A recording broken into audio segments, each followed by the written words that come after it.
bienvenidos de nuevo, bienvenidas a esta segunda sesión de la mesa, Escritura Expresiva, Biblioterapia y Lenguajes desde la Experiencia de la Enfermedad, Cuerpos Frágiles, Precarios, Cuidados y en Observación. Para esta mesa vamos a contar con las ponencias de Helen Flongarnica Brocos, de Maya Guilós Ibargüen, de Mercedes Boguino Larrambebere, y de Natalia Isadora Cuellar García. No identifico si tenemos ya a Helen. ¿Está Helen por aquí?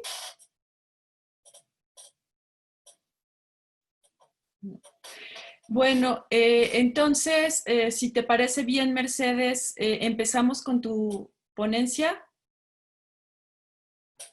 Mercedes es investigadora del Instituto Icomunitas y del Grupo de Investigación en Antropología Social de la Universidad Pública de Navarra. Bueno, Mercedes ha realizado estancias de investigación en la escuela de, perdón que no lo puedo pronunciar, es una escuela en París, en el Instituto Interdisciplinario de Estudios de Género de la Universidad de Buenos Aires, en el Centro de Investigaciones Interdisciplinarias de Ciencias y Humanidades, el CEICH, de la UNAM. Ha participado en distintos proyectos de investigación, entre ellos Nuevas Parentalidades en Contextos Cambiantes, coordinado por Paloma Fernández Racines, y en el proyecto Parentalidad, Género y Salud en los Ciudadanos del Niño Sano. La paradoja del deber-derecho sobre la crianza, padres custodios y mujeres sin maternidad, coordinado por José María Uribe. Algunos de sus artículos publicados se titulan Paradojas de Género, Mujeres que declinan la maternidad y padres que reclaman la crianza. Relecturas de género, concepto normativo y categoría crítica del 2017. No maternidades entre la distancia y la reciprocidad de las relaciones de parentesco 2016. Y Familias difusas y confusas, visibilidad y reconocimiento en las nuevas formas de parentalidad del 2016 también. Bueno, ahora nos va a presentar su ponencia Cuerpos improductivos, experiencias corporales de no maternidades. Te cedo la palabra, Mercedes, y bienvenida. Vale, muchísimas gracias, Adriana. Y bueno, contarles que en el año 2018 tuve la oportunidad de realizar una estancia de investigación en el seminario SQUE, que coordina Maya Guilós, y ahí tuve la oportunidad de reencontrarme con Cintia y a su vez conocer a Adriana Calatayud.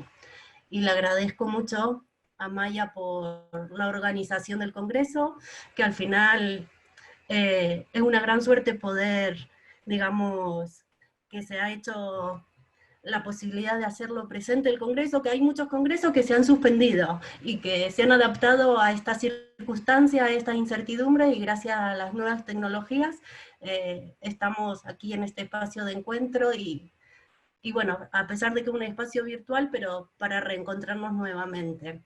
Y también a las organizadoras de la mesa, a Cintia y a Adriana. Muchísimas gracias. Bueno, esta comunicación, Cuerpos improductivos, experiencias corporales de no maternidades, intenta articular mi investigación etnográfica, que yo vengo de la sociología, y ahora estoy haciendo la transición a la antropología, entre sociología y antropología, con métodos cualitativos. Más que todo mi trabajo etnográfico son con entrevistas en profundidad, entrevistas semiestructuradas a mujeres que por distintas circunstancias o motivaciones decidieron no ser madres. Y también recurrir a distintos recursos literarios. Entonces, mi comunicación tiene por objeto reflexionar acerca de las percepciones e interpretaciones de distintas experiencias corporales de mujeres cisgénero que por diversas motivaciones o circunstancias no son madres. Analizar sus relatos de vida nos permiten comprender cómo algunas mujeres expresan el deseo frustrado de la maternidad. Otras enuncian deseos ambivalentes. Y cada vez más mujeres verbalizan el no deseo de maternidad. En este entramado de distintos discursos y lenguajes se han tipificado las experiencias corporales observadas en torno a un continuum que va de la heteronomía a la autonomía en la toma de decisiones, identificando estas transiciones en una línea temporal, desde lo tradicional a la modernidad, que oscilan de la maternidad imposible a la no maternidad elegida. Una categoría que encontramos, que conceptualizamos, la maternidad imposible, como cuerpos incontrolables. Entonces, entre las mujeres que experimentan la maternidad imposible, encontramos la vivencia de la infertilidad, desde un cuerpo enfermo, que a pesar de ser considerado actualmente la infertilidad como un problema social y relacional, es decir, que depende de varios factores estructurales, por ejemplo, de la posición en el mercado de trabajo, de las posibilidades de acceso o no a una vivienda digna, de las políticas de igualdad encaminadas a la conciliación entre empleo y crianza, de las relaciones de parejas, ya sean homosexuales o heterosexuales, entre otros factores. Sin embargo, se vive la infertilidad como un problema individual, un cuerpo fallido, y en el contexto del sistema capitalista como un cuerpo improductivo, que no produce ni reproduce la vida humana, sino que se configuran como biografías disruptivas, que cuestionan y rompen simultáneamente el sistema sexo-género y el sistema de parentescos. En estos relatos aparece el cuerpo como incontrolable, ante la búsqueda del embarazo que no se produce, y tras los abortos espontáneos se recurre a las biotecnologías. Y el cuerpo, como lugar de gestación, se medicaliza. En este sentido, las continuadas búsquedas del embarazo, a través de diferentes tratamientos de reproducción asistida, ya sea inseminación con semen de donante anónimo para acceder a la maternidad en solitario, fecundación en vitro, u ovodonación en parejas heterosexuales, y muchas con los consiguientes fracasos, el cuerpo se convierte en un obstáculo, esto es, limitaciones corporales que se resisten a concretar ese deseo de maternidad. Una de las entrevistadas piensa que el proceso de medicalización del cuerpo supone un gran desgaste físico, emocional y sobre todo económico. Así nos cuenta Nuria su experiencia. Me quedé embarazada 2 veces con él, y las 2 veces tuve un aborto natural. Luego rompimos la relación. Cuando me pasó esto, empecé a pensar el tema de la maternidad en solitario. Lo pensé y lo pensé. Entonces fui a una médica, una ginecóloga del servicio de esterilidad, y empezamos con inseminaciones de donante. A la tercera me quedé embarazada, y yo súper feliz, y también sufrí otro aborto. Nuria, de 51 años. En nuestras sociedades occidentales contemporáneas, la experiencia del aborto, ya sean naturales, espontáneos o involuntarios, son vividos por muchas mujeres, aunque todavía se habla muy poco. Este silencio esconde el duelo gestacional, que cada mujer afronta y atraviesa con distintos rituales de despedida. Se destaca la importancia que adquiere el nombre elegido, porque nombrar da lugar al reconocimiento de su existencia y abre la posibilidad de dialogar del tema en público. Así pues, Paula Bonet, con su libro Roedores, Cuerpo de embarazada sin embrión, publicado en 2018, ilustra un animalario para su hija Julia, que no nació, y escribe el diario de 2 abortos espontáneos sintiéndose huérfana de hija. En estas páginas, la autora cuestiona la desinformación social, el sentido de culpabilidad de las mujeres y el desconocimiento de una misma, del propio cuerpo, que escapa de nuestro control y muchas veces también escapa del control del saber médico científico. En relación con la experiencia del aborto voluntario a aquellas mujeres que han elegido abortar, Renata nos cuenta que a los 24 años se queda embarazada de su novio. En aquel momento, en 1985, ella dudaba. Tampoco me planteé mucho más, o sea, si seguía adelante sabía que lo iba a tener sola, no con él, no estaba enamorada. Renata, de 52 años.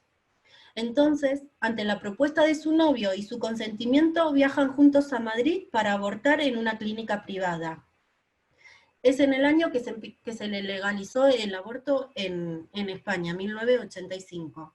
Cuando le interrogan sobre los motivos del aborto, ella responde: no me había planteado ser madre en ese momento. No creía que era el mejor momento de mi vida y podía interferir en mi futuro. Bueno, creo que fui un poco inconsciente, o sea, que no quería profundizar en lo que estaba haciendo, pero ella abortó. En esta biografía se puede constatar cómo la edad condiciona y define la acción de los sujetos. Como hemos mencionado, Renata, con 24 años, aborta de forma voluntaria, pero con el paso del tiempo y tras la ruptura de la pareja, se plantea la maternidad en solitario. A los 40 años recurre sin éxito a las tecnologías de reproducción. Una vez más, observamos que biología y biografía no coinciden, y en este relato se hace referencia al reloj biológico, como una amenaza, una marca que imprime la fecha de caducidad, impidiendo la gestación del deseo de maternidad. Así lo expresa la informante. Yo quería ser madre, siempre he querido ser madre, pero llego a los 38 años y me doy cuenta de que no tengo pareja y quiero ser madre. Hoy en día la tecnología te permite ser madre sin tener pareja. Y empecé a plantearme la posibilidad de la inseminación artificial. Las mujeres tenemos fecha de caducidad, tenemos un reloj biológico que te marca. Ya tenía 40 años y dije, ahora o nunca más, y me inseminé. Me inseminé 3 veces, pero no fructiferó. Me plantearon la fecundación in vitro, y eso ya me dio mucho más miedo. Entonces vemos que los límites a la biotecnología, cada mujer tiene su momento y pone ciertos límites. Algunas lo piensan y antes de empezar el tratamiento deciden que no quieren exponer su cuerpo a estos métodos supuestamente tan invasivos, mientras que otras lo intentan varias veces hasta que llega el momento de decir basta, hasta aquí. Y entonces deciden, en ese momento, a través del duelo de la maternidad, deciden no ser madres. En estos relatos de no madres, también la menopausia aparece como un rito que marca la culminación de una etapa, una puerta que se cierra o un capítulo que se acaba. Esto es el fin de la fertilidad. En este sentido, la experiencia de la menopausia se revela como la ausencia de algo, como dejar de ser mujer y la pérdida de la función reproductora, algo vergonzoso que se vive en soledad. De este modo, lo recuerda María. Yo cuando tuve la regla, pues mi madre me había contado como una cosa traumática, horrorosa. No se podía decir a nadie. Todo era feo. Era algo vergonzoso que tenía que ocultar. Y cuando me vino la regla me parecía tan bonito y estaba muy triste, que no podía celebrar aquello de ninguna de las maneras. Era algo que había que ocultar y era algo vergonzoso. Pues fue muy penoso. Y con la menopausia no se lo dije a nadie, porque también era algo vergonzoso, como si te faltara, como si ya dejaras de ser mujer, persona. Yo no se lo conté a nadie, y sin embargo ahí sí que sentí que de alguna manera, como una puerta que se cerraba, una puerta que se cierra y ya se queda cerrada. Ese capítulo ya se acabó. Y en este sentido, estos dos ritos me han parecido importante, pero los dos lo he vivido sola. Entonces, estos ritos corporales, tanto la primera menstruación, la menarquía, como el final del ciclo menstrual, se transmiten de generación en generación. En este caso, el discurso de madre a hija se manifiesta a través de connotaciones negativas, como una experiencia traumática, horrorosa, esto es, una vivencia de la menarquía en soledad que se debe esconder socialmente.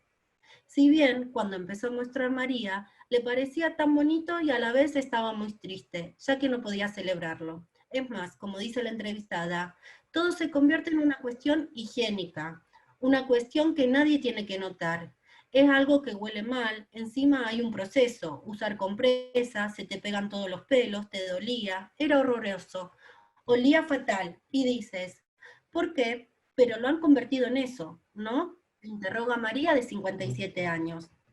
En este sentido, la menstruación es considerada desde el saber médico-científico una producción fallida. Esta es cita de la antropóloga Martin, que se refleja en la experiencia vivida como una enfermedad o una cuestión higiénica para ser resuelta. Es decir, la menstruación implica ciertas prácticas sociales como ocultar productos menstruales, por ejemplo, compresas, tapones, copas menstruales, disimular los cambios premenstruales o evitar los malestares y dolores que causa. Aunque las mujeres suelen reconocer que la experiencia mensual de la menstruación se vuelve más complicada en los espacios de trabajo extradomésticos, fuera de casa, en el espacio laboral, y sin embargo parece que no se hacen demasiadas preguntas sobre por qué el mundo exterior no legitima las funciones de su cuerpo. También es una cita de Martín que está citada en Esteban 2001. Además, es importante destacar la histórica identificación del cuerpo femenino con la naturaleza, y como dice Horner, la atribución de una cualidad contaminante a las mujeres, representado sobre todo en la lectura social de la menstruación, lleva un contenido implícito de inferioridad personal y social. En relación a la otra categoría, la no maternidad elegida como cuerpos silenciosos, encontramos experiencias corporales desvinculadas de la maternidad. Y en estos discursos de mujeres que nunca sintieron el instinto maternal. En otras palabras, el no deseo de maternidad se puede ilustrar como un cuerpo silencioso y es denominado deseo hostil, por Mabel Burín, que permite la gestación de otros deseos, como los deseos de saber, poder, creatividad o cooperación, que se concretan al margen de la maternidad.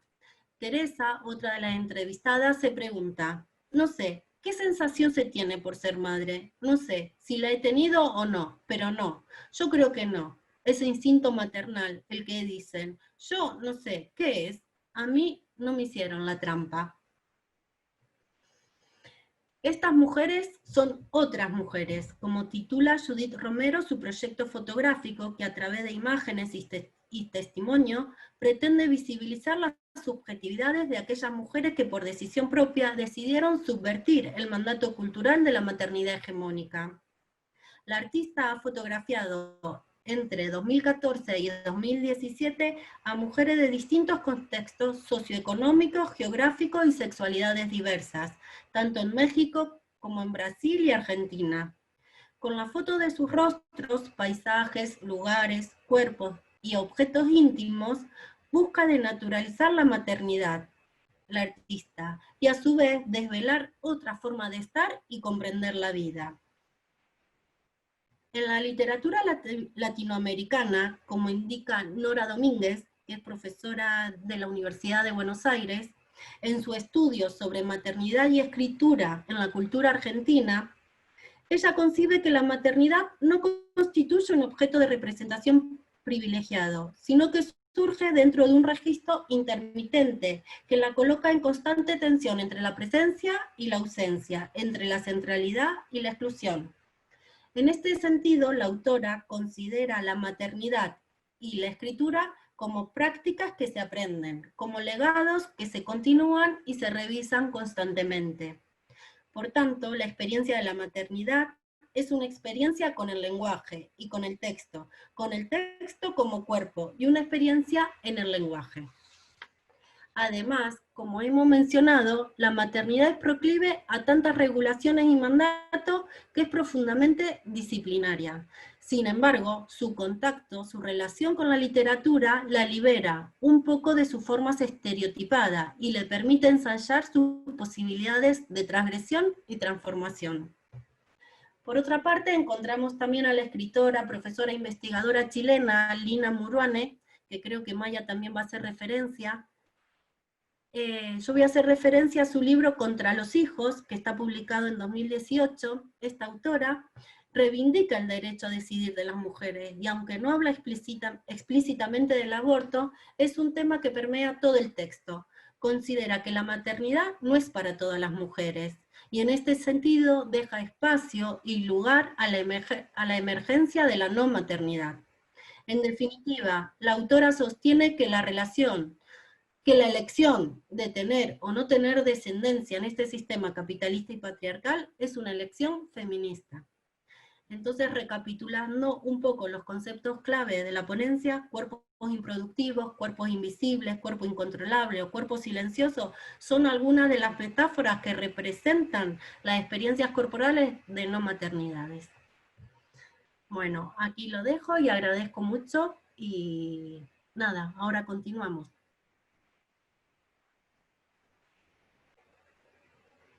Cintia o Adriana. Hola. Muchísimas gracias, Mercedes. Muy interesante. Más al final vamos a dar tiempo para llegar a preguntas, comentarios, etcétera. Por ahora quería ver si está Helen. La idea era comenzar con su ponencia, después seguía Maya y después tú, pero tuvimos que invertir el orden por el orden de las apariciones. Entonces, pues como no veo a Helen, ¿te parece, Maya, que continúas? ¿Sí? Muy bien, gracias. Voy a leer un poco de tu semblanza. Maya Victoria Aguiluz Ibargüen es profesora investigadora del titular C, definitiva en el Centro de Investigaciones Interdisciplinarias en Ciencias y Humanidades del CEICH, en la Universidad Nacional Autónoma de México. Coordina el Seminario de Investigación Avanzada, Estudios del Cuerpo ESCUE, desde el 2013. Es profesora del posgrado de Estudios Latinoamericanos de la UNAM y autora de El Lejano Próximo, Estudios Sociológicos sobre la Extrañeidad de Anthropos 2009 y 8 Religaduras Sociológicas de Cuerpos y Signaturas de la UNAM 2013. Sus publicaciones recientes son Cuerpos y Violencias Contemporáneas, la cuestión del mal cotidiano, que se encuentra en Modernidades y Desafíos Múltiples, Las metamorfosis de lo indeterminado, el apeirón y la creatividad humana, en Variedades de Experiencia Creativa, la génesis social de los esquemas clasificatorios, hegemonía cognitiva y poder social, en Roche, Juan Antonio, La sociedad difusa, la construcción sociocultural de márgenes y fronteras. Bueno, Maya, te dejo la palabra. Su ponencia se llama Sintonías feministas en un solo cuerpo, leer en voz alta el estado enfermo. ¿Cómo no? Muchísimas gracias por la presentación y otra vez repito, por poder estar juntas, juntes en esta mesa simposio. Y bueno, yo pienso que empezar a desplegar lo que son las líneas de investigación muy marcadas, muy claras de Adriana y de Cintia. Así que pues yo realmente me apegué a estas líneas o traté de apegarme desde algún lugar y lo que voy a exponer no propiamente es una investigación, sino es, digamos, un texto incidental. Es una incidencia en este, digamos, cuerpo que han hecho ustedes en esta mesa. Sintonías feministas en un solo cuerpo, leer en voz alta el estado enfermo. Ay, empiezo, perdón.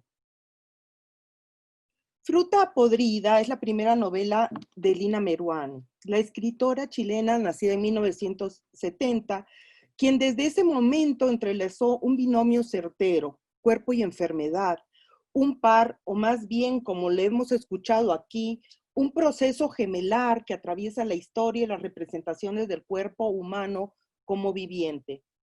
En su título, Fruta podrida sintetiza la tensión entre, digamos, la macro circunstancia chilena como sociedad agroproductora de frutas lozanas que circulan en los mercados mundiales de alimentos y el dolor producido por este cuerpo propio, este cuerpo individuado que se desgasta y va muriendo y expide a través de su oxidación cotidiana una olorosa condición. Se trata, en este caso, de la vida de una joven diabética llamada Zoila. Zoila, el personaje de Fruta podrida, repito, es una joven mujer que emite un olor más que a podrido, diría yo, asociado con el de la manzana fermentada. Aunque lo podrido acusa en Meruane el carácter de un cuerpo enfermo, al fin y al cabo oliente por la condición crónica e irreversible de la diabetes. Meruane volvió a situar a una mujer diabética en su siguiente gran relato del 2012, Sangre en el ojo, esta vez marcada por un síntoma adicional, las hemorragias oculares, marcaje cronotópico menos silencioso por la frecuente exposición de la persona diabética a la pérdida de un órgano vital, de un órgano central, diría yo. Esta condición de pérdida constante, frecuente, es un síntoma que reemergió en un Chile, la sociedad de Meruane, cuando en el 2019, apenas hace un año, las masivas protestas fueron atajadas por las armas de carabineros y sus balines lanzados sobre los rostros de jóvenes enceguecidos desde entonces. Según han planteado las críticas de Fruta Podrida, su Zoila expone una resistencia anteponiendo el cuerpo a las tensiones no dualistas, sino triádicas. Ella se enfrenta a su hermana, su consanguínea hermana mayor, María, obsesionada con la mejora de la condición de su hermana menor, siempre apegada a la medicalización sistémica neoliberal. Ella, María, junto a los personeros hospitalarios, un médico y un enfermero en un hospital chileno, consideran el cuerpo enfermo de Zoila como una amenaza para el sistema de producción dirigido a lograr beneficios en lo más posible. Mientras Zoila encara su estancia, es decir, los mundos que rodean su estancia por la vida, su hermana cree todavía aún en la salvación a toda costa. Meruane ha negado en varias ocasiones el rasgo biográfico menos autobiográfico de esta historia de cuerpo en estado de podredumbre. Más bien, su escrito transcribe la afectación constante en este momento en que el cuerpo surge como origen, una suerte de fenómeno. No es un originario, no es un mito, ni un imaginario social. Al contrario, el cuerpo en Meruane se reinscribe como trazo renacido, como un siempre retorno desde que su orden orgánico viviente se encarna en lenguas tónicas, arcaicas y lagunarias, que inciden, se repiten y encuentran resonancia en las circunstancias macrosociales. Estrategias escriturales de reinscripción de cuerpos frágiles, enfermos, como los de Meruane, y una saga importante de literatura y enfermedades desde comienzos del 2010, despuntan frente a los dispositivos visuales del orden, pues, de la visualidad predominante. Se presentan y se leen como escrituras del desborde, de la materia vivible o vivida. Por esto y contra todo, lo de los géneros autobiográficos, autoficcionales y demás, no encierran el cuerpo narrado en una representación, en una presentación de sí. Menos como género, la escritura de mujeres en la enfermedad restablecen aquella afirmación de Deleuze en Crítica y Clínica. Más que meramente expresiva, la escritura deviene evento de aparición y permanencia.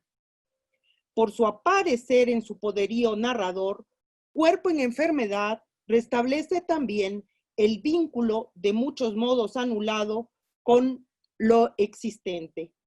Es así entonces que su lengua es lagunaria, que pone en cuestión inclusive una cierta estabilidad de la naturaleza corporizada de la existencia social, para dar sitio a una íntima asociación de la corporeidad, por cuanto suponemos las existencias hechas cuerpo, corporeidades.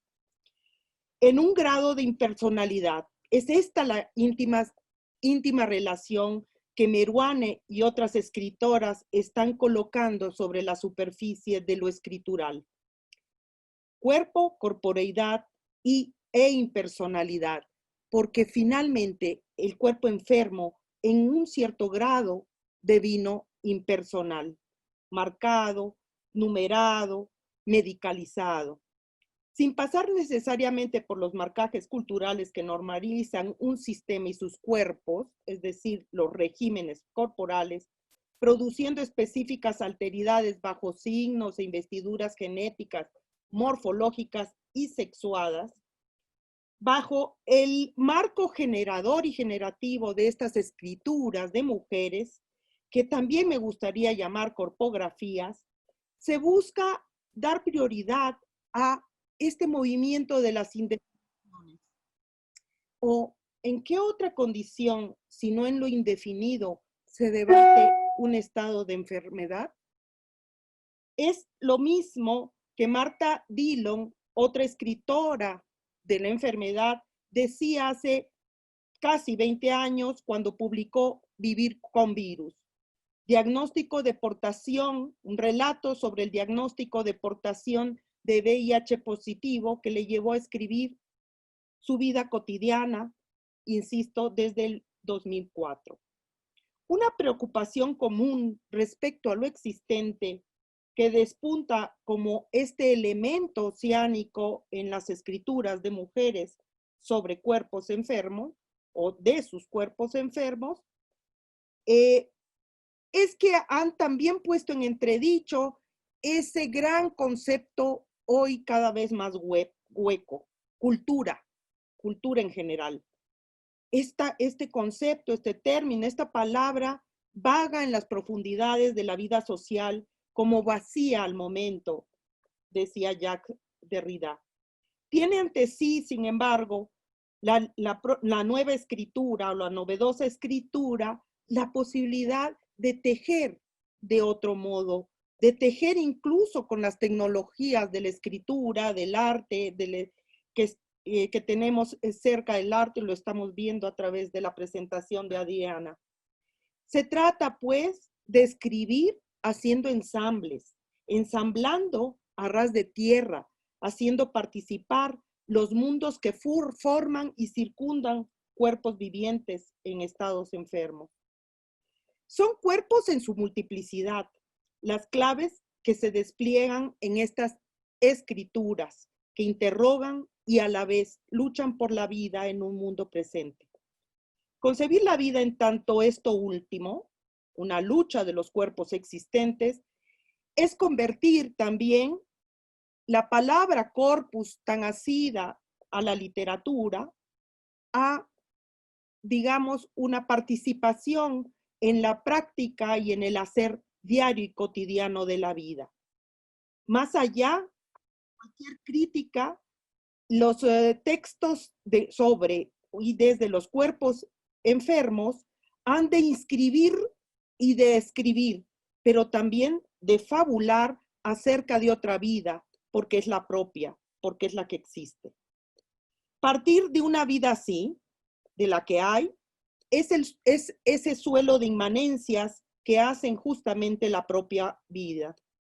No obstante, este concepto de vida inmanente llegó a restar importancia a otra forma que no es diádica, que une el cuerpo con la mente y con la cual se conjuga hoy en día el juego simultáneo de vivir con la experiencia, de experimentar y de actuar, pero también de devenir.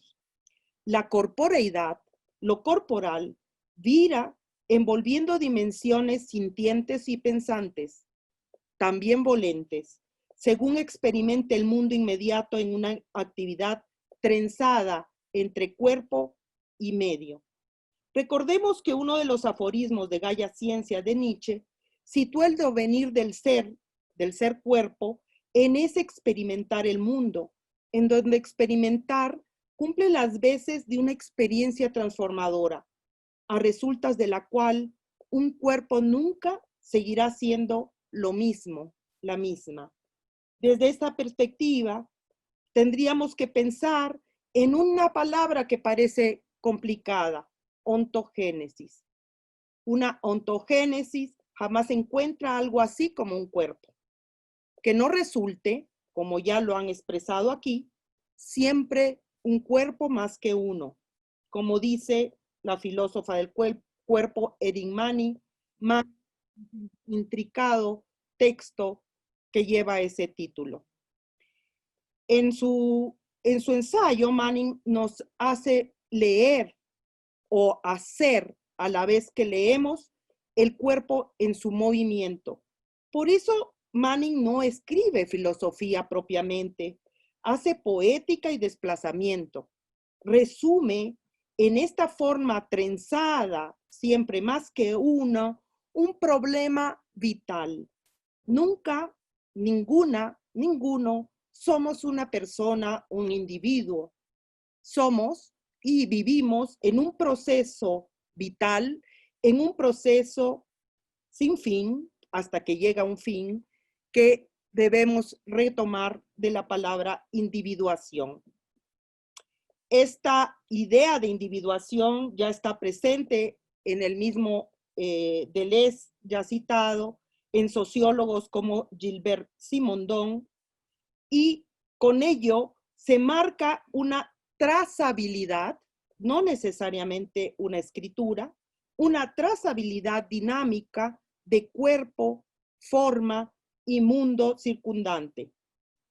Por lo tanto, en estas triadas, cuerpo, forma y mundo circundante, no hay binarismos. Al contrario, hay ensamblajes, triádicas o más, que forman justamente ecologías, mundos circundantes, circunstancias, estancias, situaciones.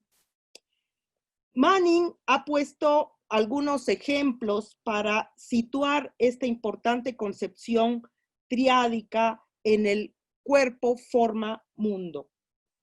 Para el caso, ha mencionado que el cuerpo, por ejemplo, puede experimentar una fobia a un cierto reptil cuando el cuerpo atraviesa caminando un pasaje desértico. Ese cuerpo se desplaza moviéndose en la tensión del miedo. No es cierto que no exista miedo. Es el miedo el que activa un cierto hacerse cuerpo, que atiende intensamente a un entorno produciéndose. Ese entorno se produce a la vez que este cuerpo percibe y siente miedo. No existe en este ejemplo la fuerza del movimiento fídico por un lado.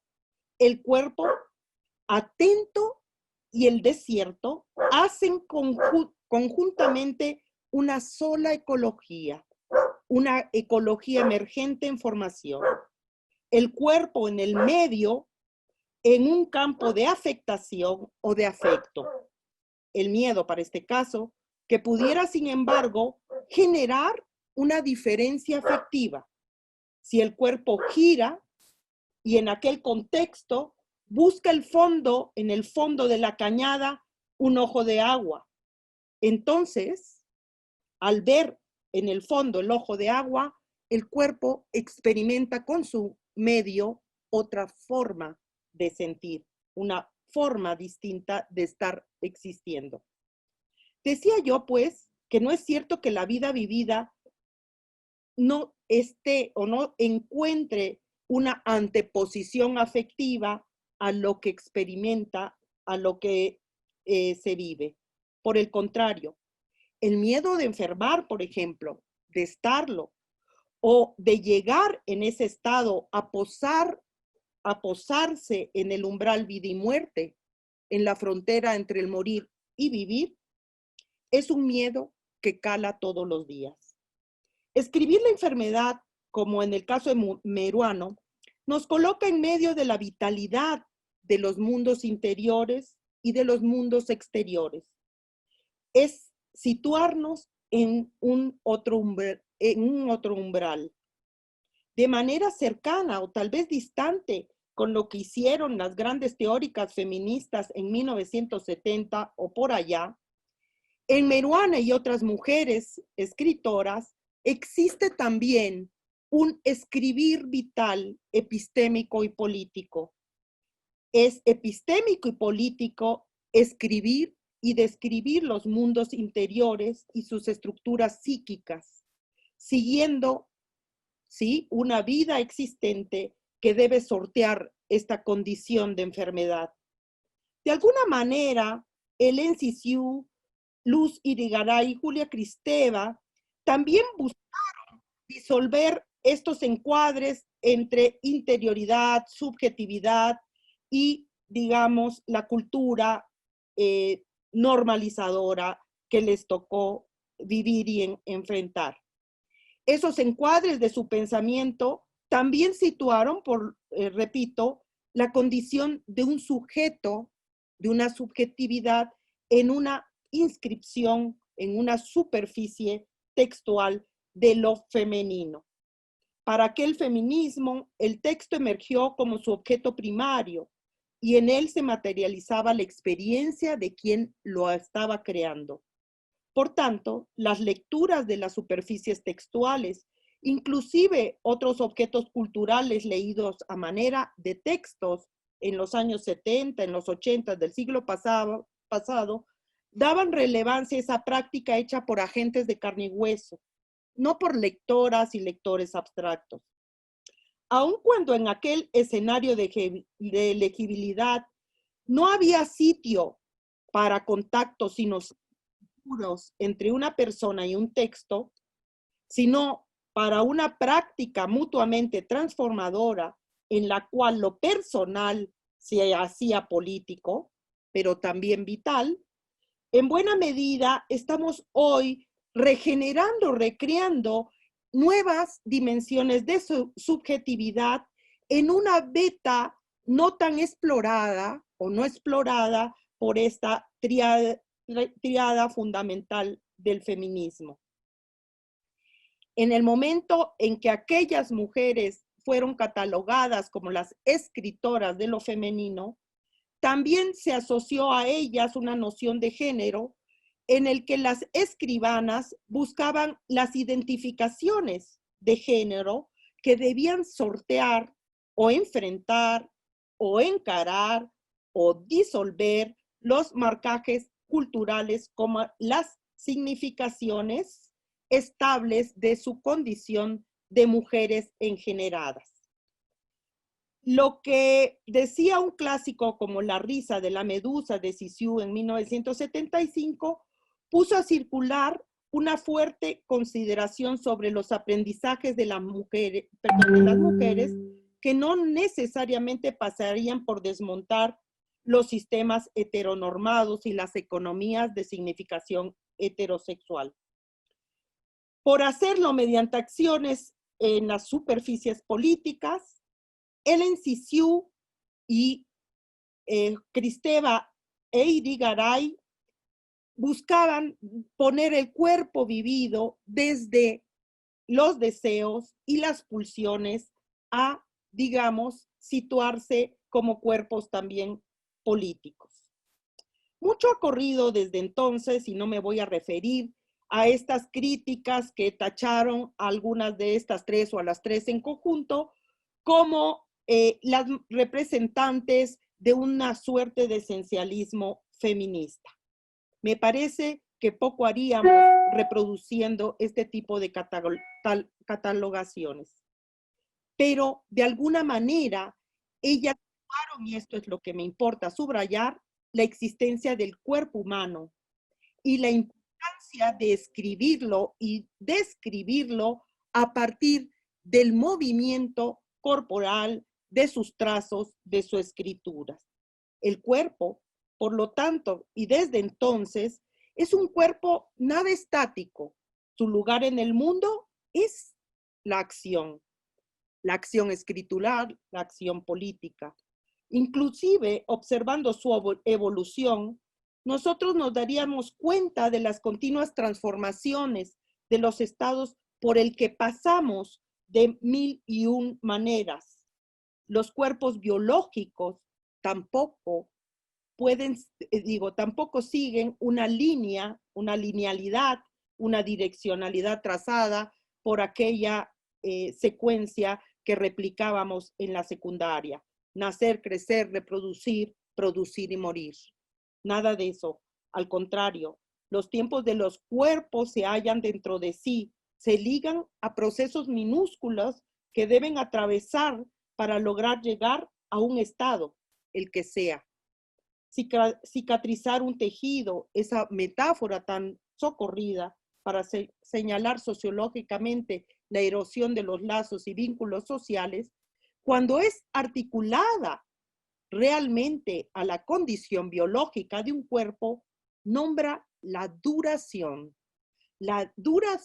en que la vida, un tejido, se regenera.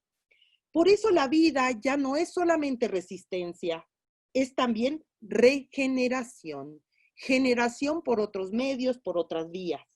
En este caso, dicen los filósofos, un tejido, se regenera dependiendo del grado de daño que haya sufrido. Unos 21 días tarda la cicatrización del tejido blanco, aproximadamente 45 un tejido óseo. Pensar somáticamente, entonces, retomando la idea de soma o el término de soma, y no nada más el de corpus, por ejemplo, pensar somáticamente implica apreciar los cambios de la vida misma, más acá de cualquier construcción abstracta, tal vez necesaria igualmente, de un cuerpo obturado como categoría. El cambio sobre una parte del cuerpo que cicatrizó opera efectivamente como un cambio en la vida propia, aun cuando no siempre a nivel de la conciencia. Siendo así, es un cuerpo donde percibimos lo que es vida. Ahí, en el punto y en el momento en donde, cuando cada una pudo cambiar. Tal como se nos advierte, otras escritoras y también fisioterapeutas como Regine D'Etambel dice, veamos si no cómo los pequeños esfuerzos diarios a través del ejercicio físico y rehabilitador llevan a lo imposible. Para volver presente el cuerpo, nadie sabe lo que puede el cuerpo. O como dice Marta Dillon, y con esto acabo, cada día un día más.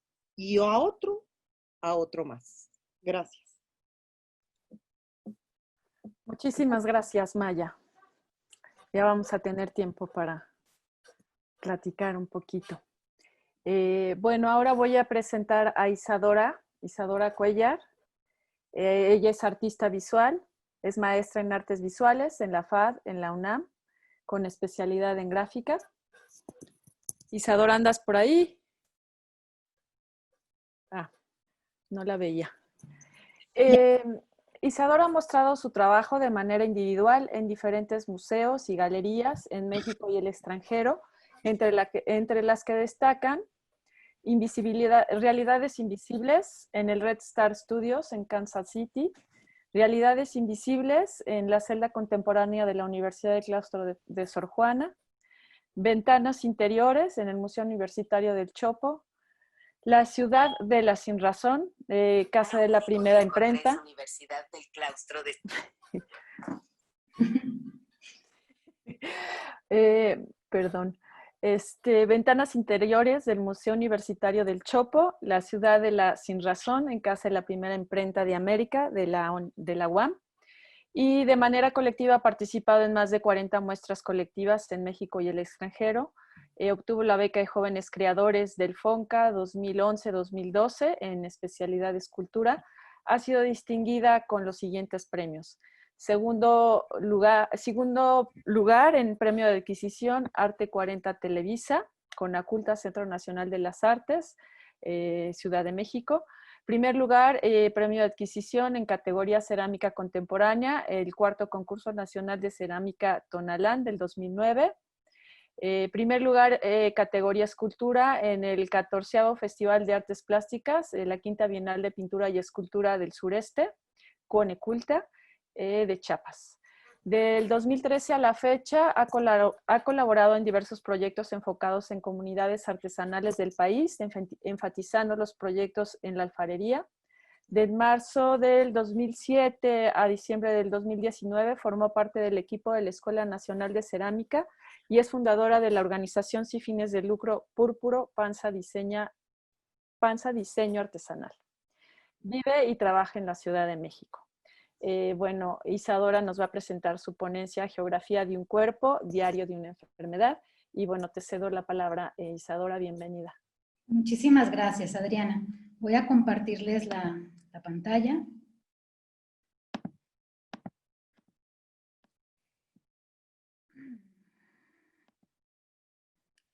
Bueno, primero que nada quiero agradecer a las coordinadoras Cintia Méndez y Adriana Calatayud por crear esta enriquecedora mesa de trabajo, así como al comité y a la coordinación general de Jaya México 2020 por generar este espacio de reflexión y análisis compartido. Y también quiero agradecer a todas las personas que nos están acompañando el día de hoy. Bueno, empiezo. Mi ponencia se llama Geografía de un cuerpo, diario de una enfermedad. Entrar en el terreno de la enfermedad, del padecimiento y del dolor implica aprender sus lenguajes. Cada enfermedad es un camino específico por transitar. Algunos padecimientos comparten los mismos senderos, otros trazan nuevos, pero siempre llega el momento en que cada paciente recorre el suyo de forma individual. Diversos recorridos se construyen durante el peregrinaje de una enfermedad. Es una especie de exorcismo que permite transitar el padecimiento, encontrarle un sentido personal y, por lo general, vincularlo posteriormente con el discurso artístico. Perpetuar el cuerpo, mi yo antes de fragmentarse, de verse herido, mutilado, transgredido. Esto me llevó no solo a transitar esta etapa de manera diferente, priorizando el hecho de retratar para conservar. Las primeras imágenes detonaron el rumbo del proyecto, la construcción de un camino un tanto inesperado, donde la práctica de lo fotográfico tradujo esa situación médica en un proyecto artístico autorreferencial, develando un discurso que en un principio era inexistente. El autorretrato funcionó como un medio para descubrir, conocer y estudiar mi yo desde un lugar ajeno hasta ese momento. En este proyecto fotográfico dejé a un lado el aspecto técnico. No busqué la imagen enfocada, encuadrada, bien iluminada. Usé la fotografía como un medio para registrar momentos específicos, estados anímicos y físicos cambiantes que necesitaba perpetuar para después poderlos estudiar. Al principio fue difícil. El pudor y la incomodidad estaban siempre presentes. Pero conforme fui avanzando, en el proceso se abrió la posibilidad de seguir indagando en ese lenguaje que poco a poco dejó de ser nuevo y ajeno y se volvió necesario y cotidiano. Una prioridad personal de sanación y la construcción de una nueva práctica artística, un detonante para este proyecto. El archivo resultante está vivo, es vigente, permite nuevas construcciones con diferentes lecturas. Hoy quiero compartirles 3 series que trabajé para esta ponencia a partir del archivo generado entre 2012 y 2014. Sin duda alguna, con el paso del tiempo, el valor de estas imágenes han ido cambiando. Existía una necesidad profunda por hacerlo, a pesar del pudor e incomodidad que sentía en un principio, como ya lo mencioné. Todo estaba sucediendo muy rápido. Era mi segundo paso por el cáncer. El anterior había sido 3 años atrás. Seguí en tratamiento y vigilancia oncológica cuando este regresó en 2012. Poco a poco fue entendiendo el valor y la importancia de ese archivo que estaba desarrollando, que también se fue enriqueciendo con el médico y el familiar. Mi archivo ya no se limitaba al autorretrato, lo cual hizo que se ampliara el espectro de mi investigación y el personal.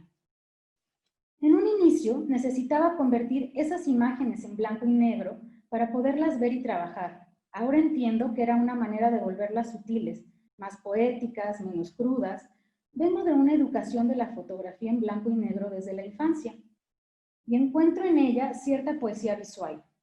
Hacia el 2015 retomé el archivo y me encontré con el poder de la imagen tal cual era, a color, imperfecta técnicamente, borrosa, con el fondo real, el cual contaba con un ciclorama construido con una sábana montado en los diferentes espacios de mi pequeño departamento. Esta es la serie 1 que les presento, a la cual titulé El cuerpo herido en la búsqueda de su persistencia. Esta es una de las primeras series que trabajé por varios meses. Transitaba el primer ciclo de quimioterapias, las cuales duraban 72 horas, una cada 3 semanas durante 5 meses. Así que después de 8 horas de pasar la primera parte del tratamiento en el hospital, me aplicaban la segunda, la cual llevaba conmigo a casa. A las pocas horas me comenzaba a sentir muy débil y cansada. Así que para esta serie lo que hacía era que en cuanto llegaba, colocaba el tripié y cámara para registrarme dentro de mi habitación. Durante esos meses vi caer mi cabello nuevamente por los medicamentos. Ya en 2009 había aprendido a afeitarme la cabeza para quitar ese escaso cabello que crecía tan frágilmente y tan lleno de peligros. Esta serie me significa profundamente porque muestra claramente mi estado emocional, de profunda tristeza y fragilidad, momentos de incertidumbre y de no entender por qué a los 30 años me había enfermado de cáncer y por qué si lo había detectado a tiempo y seguí todos los tratamientos preventivos, regresaba a mis 33 años. Había un dejo de derrota. Mis semanas se dividían en el antes y el después de la aplicación de la quimioterapia. Pasaba una semana completa en cama. Solo me levantaba para prepararme de comer. Poco, pero con muchos nutrientes.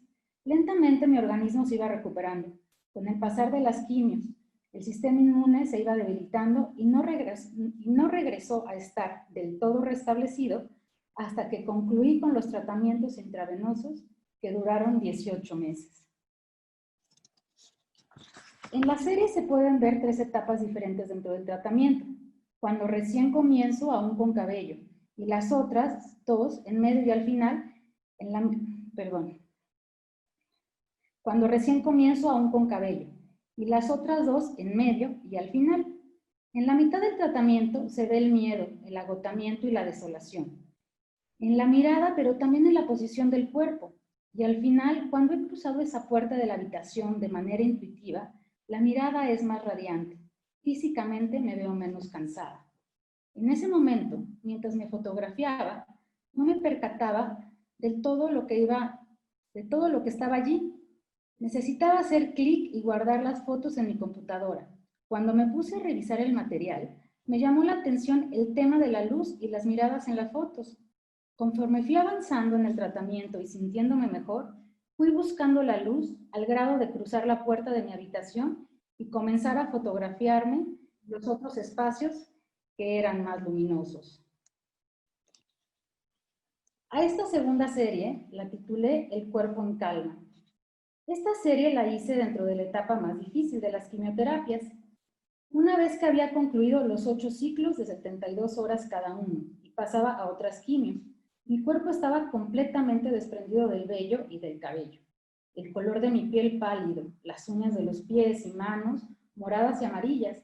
Algo que me llamaba la atención era mirarme y sentirme de cierta manera sexuada, una imagen un poco andrógina.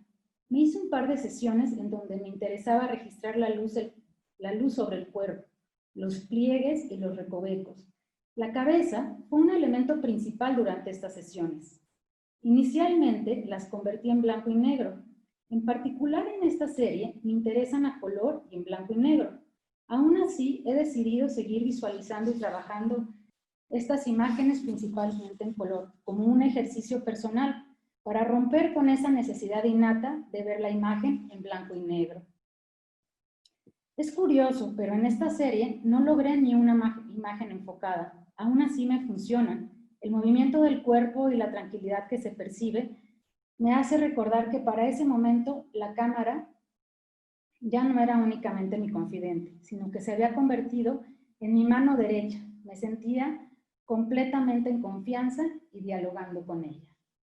Antes de presentarles la tercera serie que hice para ustedes, mientras estaba haciendo el proceso, sentí que necesitaba hacer una pausa visual y bueno, esta es la pausa visual. Son 2 imágenes del proceso médico, uno previo a la reconstrucción y otra después de esta. Son vitales para este proyecto. Encuentro en ambas un discurso visual diferente. Existe cierta poesía, el cuerpo marcado una noche antes de la intervención, una suerte de cartografía médica momentánea, mi torso como su lienzo. Esa noche, frente al espejo, intentaba descifrar el significado de las líneas continuas, las fragmentadas y las oblicuas. Después de la cirugía, se me reveló el significado de cada una de ellas. Esta es la segunda imagen de la pausa visual. En esta imagen estoy sosteniendo los 2 drenos, el cuerpo cubierto de gasas y de vendas protegidas por el plástico pegado con cinta adhesiva blanca. Preparación previa para poderme duchar. Esta es de las pocas fotografías que no me hice yo. Me la tomó mi madre a petición mía. A estas alturas ya llevaba más de 1 año y medio registrándome, pero no se lo había compartido aún a nadie, ni siquiera a mis seres más cercanos. A mi madre le pareció una buena idea y me comentó que se veía interesante. No hablamos más del tema. En esta imagen existe una construcción estética. A pesar de que ese posoperatorio fue sumamente doloroso, en mi rostro no se refleja sufrimiento. Hay un gesto de cierta paz y calma. La cinta adhesiva blanca genera una composición lineal. Me llama la atención la naturaleza con la que sostengo los drenos. Cuando decidí comenzar a mostrar este material, una de las primeras personas que lo vio fue la fotógrafa Ana Casas en 2015. Mientras lo revisaba, se detuvo en esta imagen y la relacionó con la columna rota de Frida Kahlo que pintó en 1944. Un comparativo no desde la historia de cada una, sino específicamente de estas dos imágenes. A partir de esa charla, algo se comenzó a generar dentro respecto a mi archivo. A la serie 3 la titulé Reconfiguración del cuerpo trastocado. Esta serie está compuesta por imágenes trabajadas con filtros alterados manualmente, ya sean craquelados, rayados o sobrepuestos. Esos velos producidos me dieron la libertad para jugar durante las sesiones. Para ese momento sentía que mi cuerpo y la relación con la cámara estaban transitando por un camino muy diferente a los años anteriores. Ya no necesitaba registrar un estado anímico ni un momento particular del tratamiento. Ese velo me daba la posibilidad de indagar en las posiciones y el movimiento corporal. Previas a estas fotos, hubieron otras sesiones de retar y jugar con la cercanía de la cámara y el movimiento. Estas derivaron a las fotos con filtros. La enfermedad estaba siendo algo del pasado, me encontraba en otro lugar frente a ella. Cierro con esta serie porque es la que considero queda abierta para seguir explorando en el autorretrato, sin una enfermedad de por medio, la que me ha permitido experimentar de otra manera con la cámara. Este proceso fotográfico ha sido una manera de transitar los cambios desde mi tiempo, no el que marcaron los tratamientos y la medicina. Poderlo deshebrar y detenerme, observar, llorar, entender, hacerlo parte de mi historia. Fue también conocerme a partir del autorretrato y del desnudo. Reconocerme en ese cuerpo que ha ido modificándose, entenderlo y convivir con él frente al espejo y en lo cotidiano. Ha sido más de una década de enfermedad y tratamientos, una década cardinal, de los 30 a los 40 años, años de vitalidad, plenitud y madurez. En mi caso, en esa década prioricé en el tema de la salud y el tratamiento a mi enfermedad. Tocada por esta, de vivir con esa fragilidad que te da saberte vulnerable, el cáncer siempre suena a muerte, aunque no necesariamente así lo sea. El miedo a la muerte es una de nuestras grandes fragilidades como humanidad. Finalmente, es lo único de lo que estamos seguros. En la medida que lo entendamos y lo transitemos, generaremos la posibilidad de integrarlo como parte de nuestra vida misma. Fueron también años de un reconocimiento y un análisis sobre la medicina y la enfermedad dentro del cáncer, en específico del de mama. Lo anterior detonó en la necesidad de profundizar en ciertos temas que rodean el mundo de la medicina y la mercadotecnia del cáncer de mama. Por ejemplo, en el análisis del uso del color rosa en las campañas, en esta enfermedad, cómo se maneja la infantilización de la mujer, la compasión y la lamentación, son actitudes muy recurrentes que derivan en un falso positivismo. No ahondaré en este tema porque este por sí solo da para otra mesa de trabajo. Considero vital la posibilidad de visibilizar el cuerpo femenino desde lo real, cuerpos vividos, heridos, imperfectos, cuerpos de mujeres reales. Poder sanar con las herramientas personales que hemos construido, desarrollando un camino individual, transitar la enfermedad y darle la vuelta en la medida de las posibilidades e intereses de cada quien. Cuestionar y analizar a lo largo de estos años me ha permitido tomar este proceso desde una postura activa. Uno de los resultados de esta investigación que más he disfrutado es la empatía que puede generar un proyecto tan personal que se abre y se comparte. Considero que el poder tocar a otras personas, no necesariamente que hayan pasado por un cáncer o por una enfermedad, hace que un proyecto de esta índole pueda crecer dejar de ser personal y volverse colectivo, la empatía del cuerpo herido. Mi búsqueda está en el autoconocimiento a través de las experiencias personales. Encuentro en estas un universo de posibilidades para construir nuevos lenguajes desde el punto de vista humanista y social. La actualidad mundial que estamos viviendo nos ha puesto en un estado de fragilidad generalizada, en un quiebre económico, emocional y social. Probablemente derivará en sanar personal y colectivamente, entendernos desde otro lugar. Muchas gracias.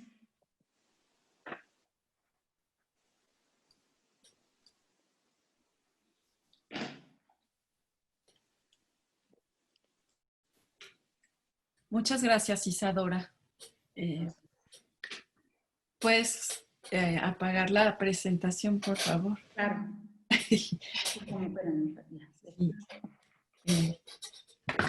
Perfecto.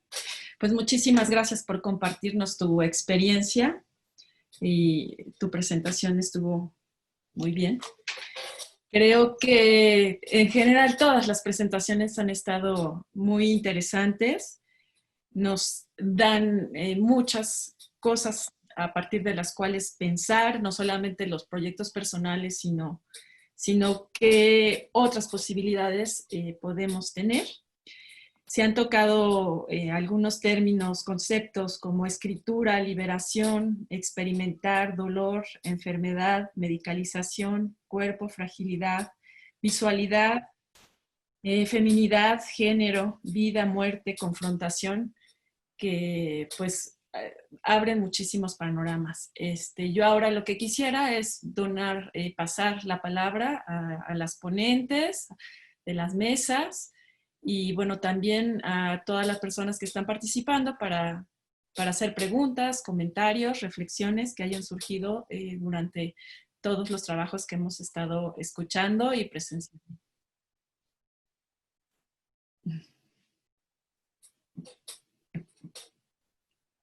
Cintia, ¿quieres decir algo? Maya. Si no comienzo yo, ¿puede ser? Sí. Bien. Vale. No, esta mañana en el bloque que hablaron, a través de un comentario, yo creo que era de Gaby, de Gabriela, que ella dijo que escribir, tejer, eran prácticas de mujeres que se relacionaban con la espera. Y entonces yo también lo relaciono un poco con mi tema de investigación, que el embarazo, el tiempo de gestación, también es un tiempo de espera. Y la infertilidad, como un cuerpo enfermo, a su vez también es un tiempo de espera, hasta que se resuelve, digamos, de alguna manera, ya sea a través de la posibilidad del embarazo o cuando esa puerta se cierra, digamos, y las mujeres deciden no ser madres, y bueno, y se abren otras oportunidades y se abren otras puertas. Eso por un lado, el tema de la infertilidad como cuerpo herido también, porque como que se vive como un tabú y bueno, todo ese proceso que se hace en relación al duelo de la maternidad y cómo se va reinventando, digamos, otros deseos. Era un poco la conexión en relación al comentario del bloque esta mañana y también con el cuerpo herido, con esa metáfora que se relaciona también con el cuerpo enfermo.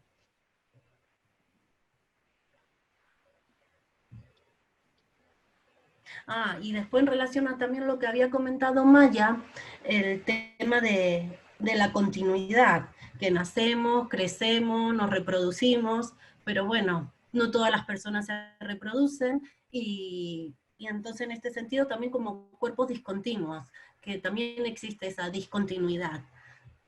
Y como que este tema, también el tema de la infertilidad, es un tema muy femenino. También una cuestión de género. La infertilidad parece que es solo de las mujeres, que no se habla de la infertilidad masculina.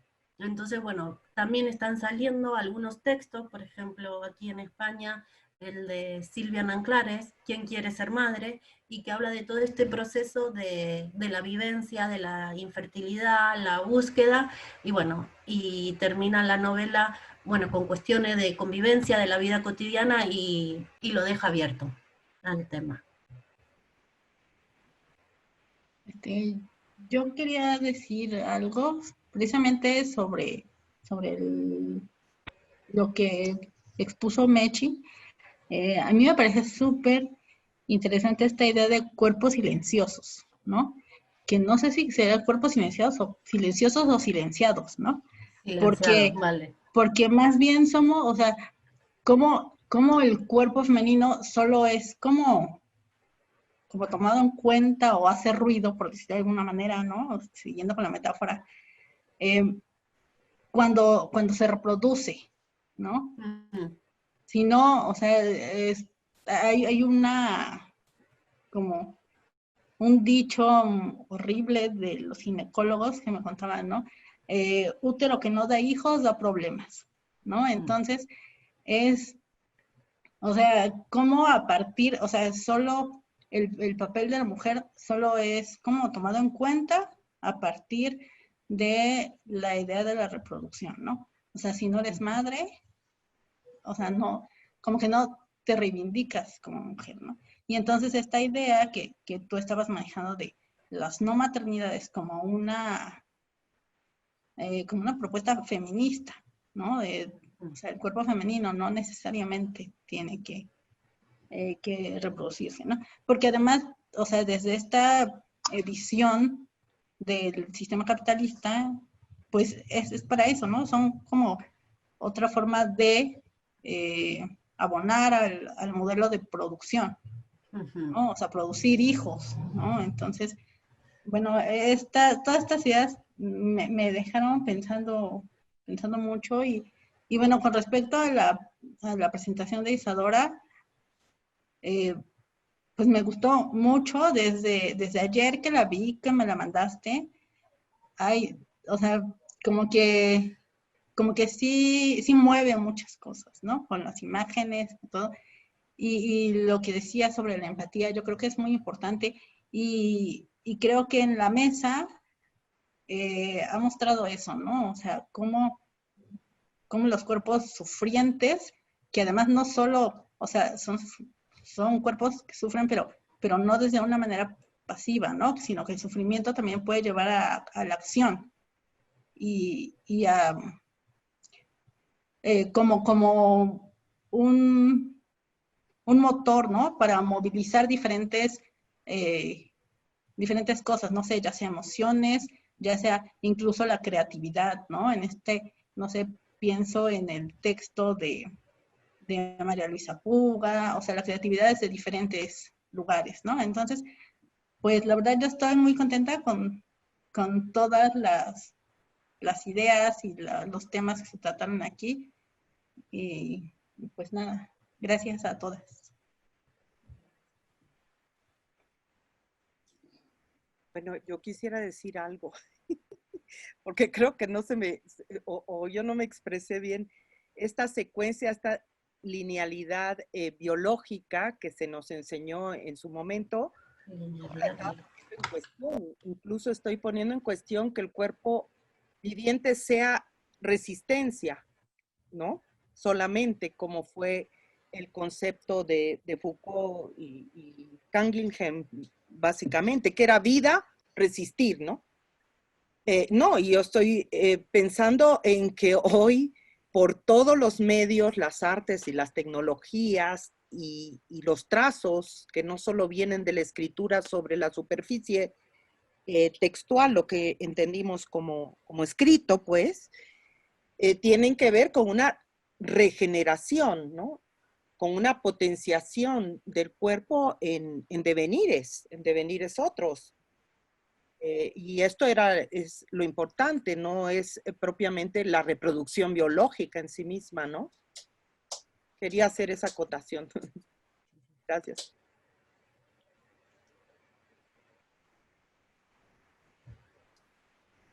¿Algún comentario más? ¿Pregunta? Bueno, yo quería, ahorita lo que comentaba Cintia, ¿no? La importancia como de la creatividad en estos momentos, ¿no? De dolor y en estos momentos del cuerpo herido. Yo, en mi caso particular, lo que viví es que hasta que no lo abrí, o sea, no se asentaba nada, ¿no? Entonces, creo que a pesar de que a veces existe como el profundo miedo, ¿no? A poder compartir, abrirlo, y bueno, y desde antes de eso a poner, a trabajar uno con esto que además es tan necesario y que también es con lo que pues cada quien vivimos en lo cotidiano, ¿no? Que es muy difícil como hacer a un lado o hacer que no pasa.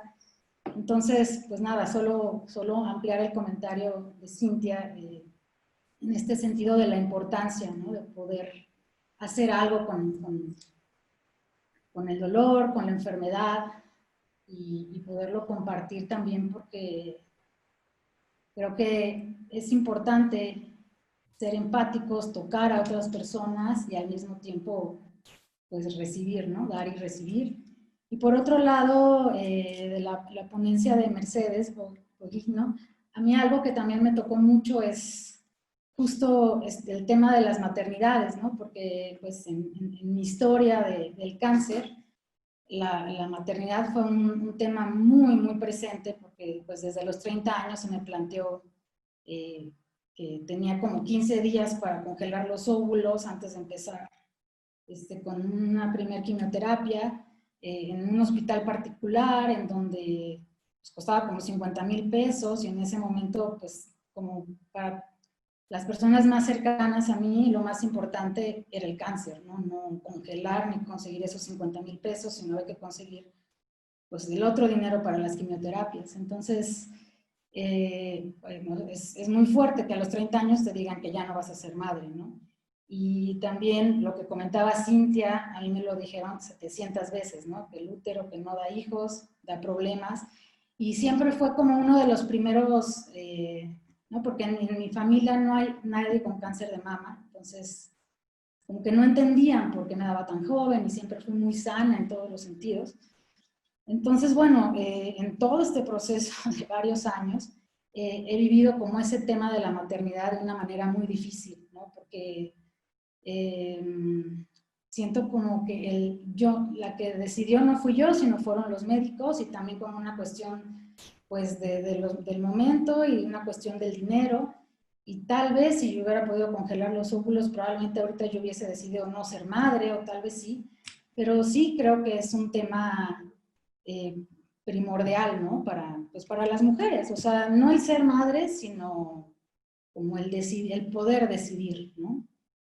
Y pues nada, ese es como mi comentario y agradecerles a todos, la verdad.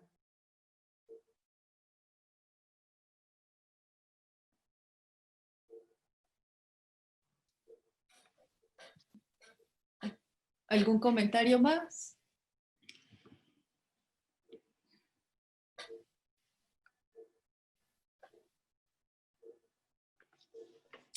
Pues no sé si ya no hay ningún comentario, pregunta, etcétera.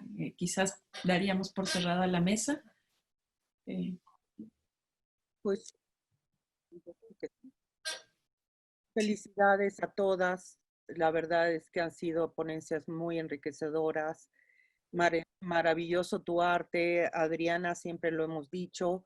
Y bueno, pues no conocíamos el trabajo de Isadora, ¿no? Sí. Isadora, yo no lo conocía, muy franco, muy expuesto, como dice, estaba usando una expresión muy nanciana, ¿no? O sea, el cuerpo no está dentro, sino está fuera, hasta que no te vio o no permitiste que este cuerpo te viera a través de tu propia creación, era imposible tal vez hablar de sí mismo en el estado que estaba atravesando, ¿no? En el que estaba. Y no hay estado que no sea proceso. Eso es un aspecto importante que yo quería destacar, tanto en la vida como en la enfermedad, ¿no? O sea, son estados procesuales en el que pues cada minuto, cada día cuenta, ¿no? Y pues muchas gracias por contarnos de esta maravillosa manera y ojalá que esta mesa que ha sido conservada con su empuje, su entusiasmo, pues no se pierda. Me parece que hay además en el orden de su exposición, que les pediría, no sé si lo pueden compartir, a Abraham, que está haciendo la grabación, o al anfitrión que dice Seich Unam, si pudieran mandar el orden de exposición a Seich Unam en un archivo, porque la grabación, una vez que se edita el video, van a colocar sus nombres o nuestros nombres. Entonces, bueno, es una sugerencia y bueno, pues yo creo que hay una integración maravillosa en la que hicieron el orden de exposiciones. Fue muy, pues, ilustrativo, ¿no? Así que, pues, felicidades y ojalá, pues, se integre, no sé, una publicación. Espero que no tengan comprometidos sus ponencias en otros lugares y que puedan llevarlo a una publicación. Me parece que allá hay inclusive revistas especializadas que seguramente recibirán gustosos y gustosas esta mesa. Gracias. Pues gracias a todas. Sí, muchísimas gracias y gusto verlas a todas.